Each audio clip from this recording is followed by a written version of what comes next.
आप लोग याद नहीं दिलाए थे, मैंने वो रिकॉर्डिंग स्टार्ट नहीं किया था। समझ आया सबको? Yes sir, yes sir. Suffer कौन किया? Yes sir. तो जिसने पैसा लेंड किया ना, उसे लग रहा था कि आपके लेंडर, 5 लाख लेंडर को रुपए सर, कुछ ज्यादा मिलेगा, लेकिन उसे तो उतना ही पैसा मिल रहा है उसके लेंडर विल credit। सफर। तो हमेशा सफर कौन करता है इन्फ्लेशन में? लेंडर सफर करता है, और जो लेंडर, बोरोवर होता लेंडर है सर, उसको लेंडर। फायदा होता है। तो चाहे आप बॉन्ड होल्डर राइट हो, सर। बॉन्ड होल्डर हो का मतलब क्या है? You are a bond holder, मतलब जिसने बॉन्ड लिए, यू आर बॉन्ड होल्डर, इसका हमने मतलब पैसे क्या है? दिए हैं जी। आपने बॉन्ड पैसे जिसके हमने दिए हैं तो आपको और रेट आपने दिए हैं। पैसे मिलेगा। जिसने तो पैसे दिए और बॉन्ड लिए। हाँ, तो आपको रेट ऑफ इंटरेस्ट मिलेगा ना।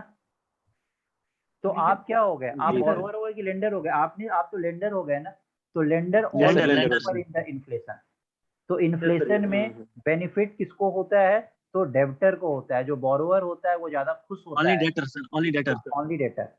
बस यही कॉन्सेप्ट यस है, सर। लेंडर और डेटर। अब इसमें बॉन्ड होल्डर दे दे या कुछ भी दे दे, स्टॉक से रिलेटेड आपसे क्वेश्चंस कर दे, आपको बस ये देखना है बॉन्ड कि आप पैसा दे रहे हो या आप पैसा ले रहे हो। अगर आप पैसा दे रहे हो तो आप क्या करोगे? सफर करोगे। अगर आप पैसा ले रहे हो तो आपको बेनिफिट होगा इन्फ्लेशन के केस में। That's it. Right. इसका करेक्ट आंसर क्या हो गया? A, one only. A. Yes, creditor, creditor suffer करता है। Yes, you are correct, creditor suffer. Yes. Creditor कौन होता है? जो लेंडर, उसी को क्रेडिटर बोलते हैं। चलिए इसका आंसर तो जल्दी से बताइए आप लोग। कोई है जिसे समझ नहीं आया और इन्फ्लेशन वाला पार्ट?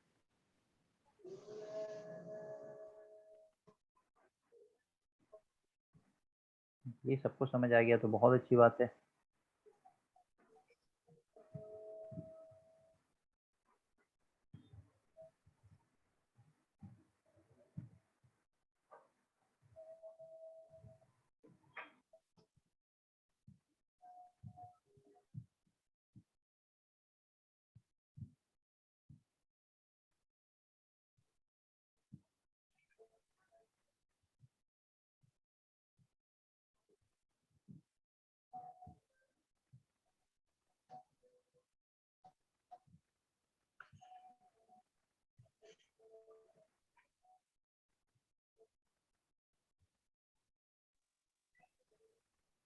ओके फाइन, चलिए सबका करेक्ट आंसर आ रहा है।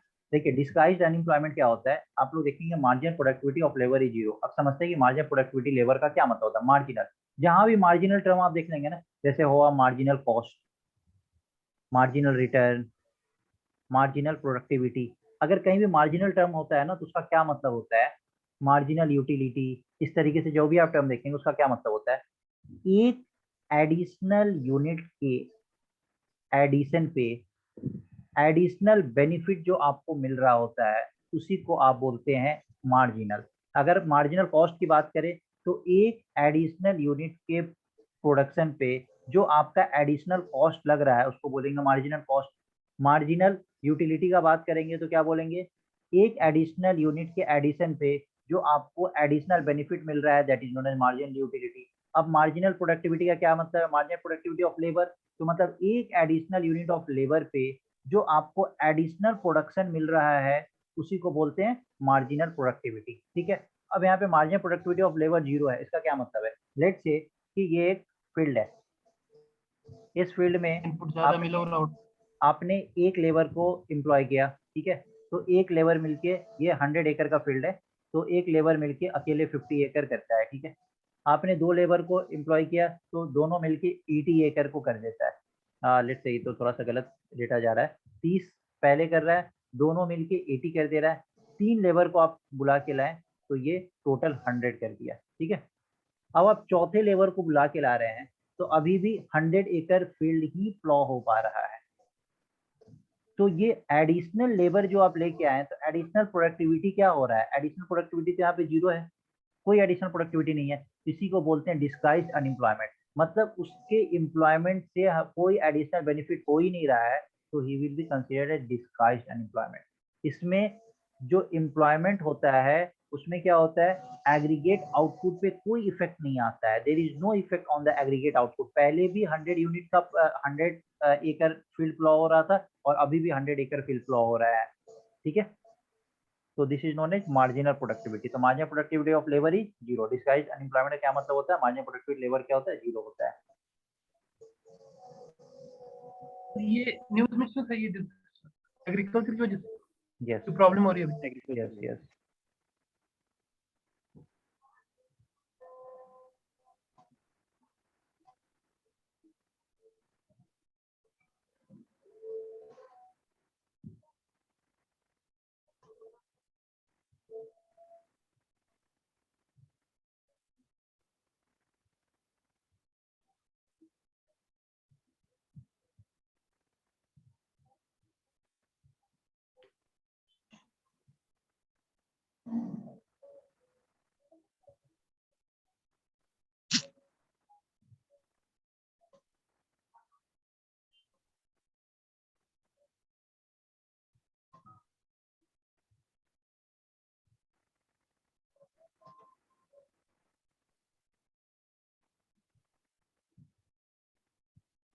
लिक्विडिटी का मतलब क्या होता है ना, आपको बस ये देखना है कि कौन सा पैसा कैश कितना जल्दी कैश में कन्वर्ट हो सकता है। जो जितना जल्दी कैश कैश में convert होता कन्वर्ट हो सकता है वो मोस्ट लिक्विड होता है, और जो जितना देर से कैश में कन्वर्ट होता है वो लीस्ट लिक्विड होता है।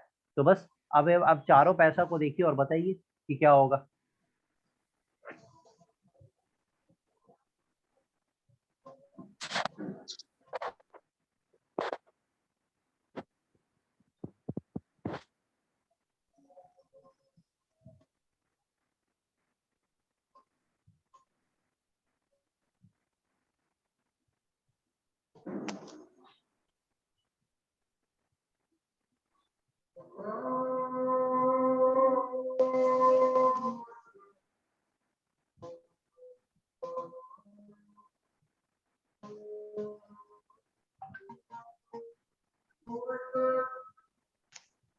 चलिए देखिए, ये काफी इजी है, इसको आप लोग थोड़ा सा टफ क्यों बना रहे हैं, इसका आंसर पीछे बैकग्राउंड नॉइज प्लीज बंद कर लीजिए। हाँ, जिसका भी माइक ऑन है प्लीज ऑफ कर ले। देखिए लिक्विड एसेट्स की बात हो रही है, किसको सबसे पहले आप कैश में कन्वर्ट कर सकते हो, तो currency is the most liquid asset. तो आपका तो आंसर क्या हो गया, या तो बी या डी, ए और सी तो होगा नहीं। प्लीज पीछे माइक किसका ऑन है ऑफ कर ले।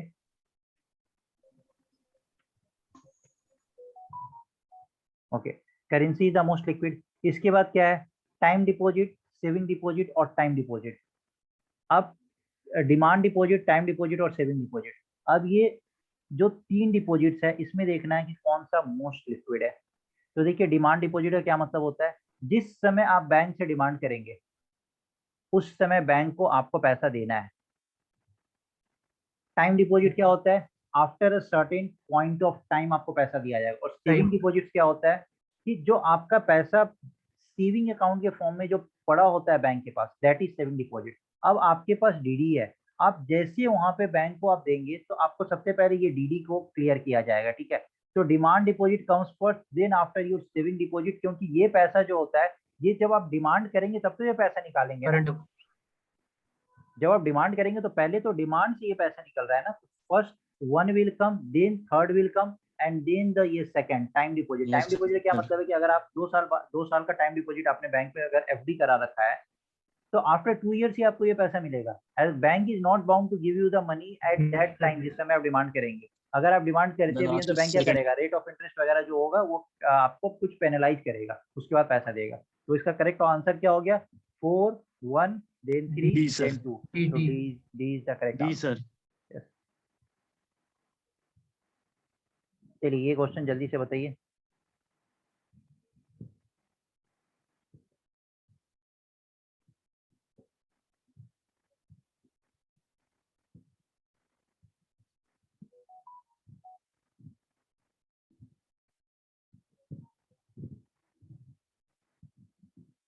ये तो असली बड़ा सॉरी, मैंने बोला ये परसों ही पढ़ा हमने। यस, परसों ही पढ़ा, तो आंसर बताइए ना फिर।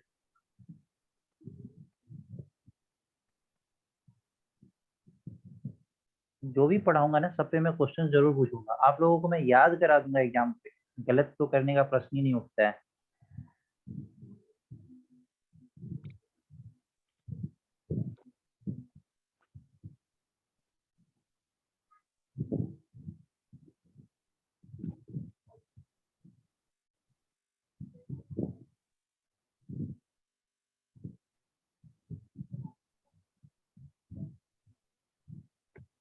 ओपन मार्केट ऑपरेशन ये किसका टूल्स है? तो ये क्वांटिटेटिव टूल्स है, किसका? मॉनेटरी पॉलिसी का। तो ये monetary policy. RBI comes into play. अब इसमें क्या होता है? तो purchase and sale of government securities by the RBI. RBI by के द द्वारा गवर्नमेंट सिक्योरिटीज को परचेज और सेल किया जाता है।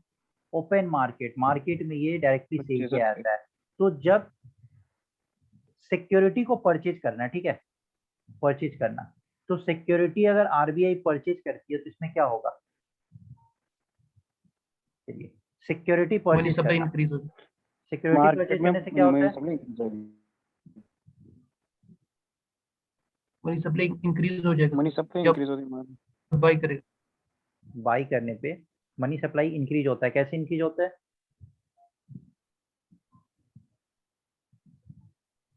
जब वो गवर्नमेंट सिक्योरिटीज लेगा वहां से तो पैसे देगा ना सर।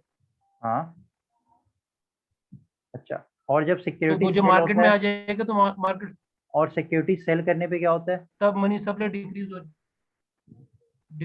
आरबीआई क्या करेगा? सर वो कि सिक्योर करता है आरबीआई सिक्योरिटी को सेल कर रहा है, तो सिक्योरिटी सेल करना है मतलब क्या कर रहा है? आप, हम और आप सिक्योरिटी परचेज कर रहे हैं। गवर्नमेंट।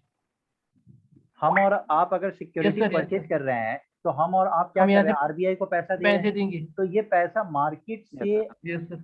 निकल रहा है ना। तो पैसा यूज हो जब जाएगा। मार्केट से निकल रहा होता है तो यस क्या सर। होता है? तो decrease money supply. Decrease decrease in money money supply. Supply. और जब मनी सप्लाई डिक्रीज होता है, जब मार्केट से पैसा निकलता है, तो लोन आपका एक्सपेंसिव होगा या इजी होगा?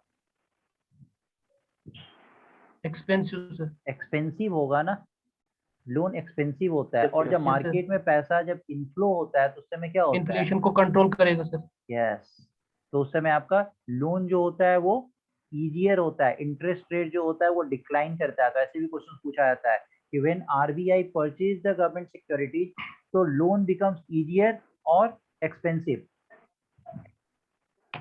Yes sir. यस ये सर। कोऑपरेटिव सर ने परसों पढ़ा है अच्छी से। तो वही तो मैं पूछ रहा हूँ कि when RBI purchase the money supply, loan becomes easier और expensive.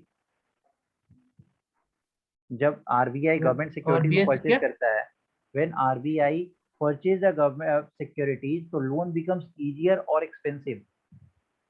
Easier, easier sir, easier.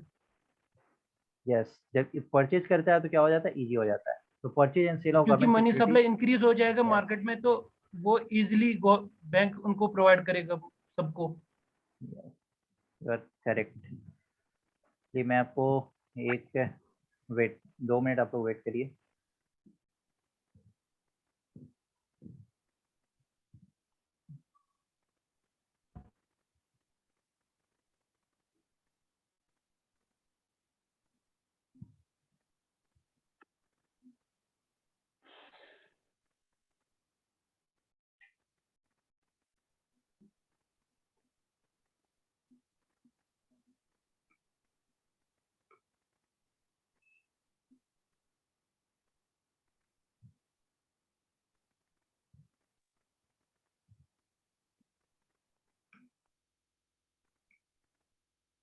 Just wait for 2 minutes.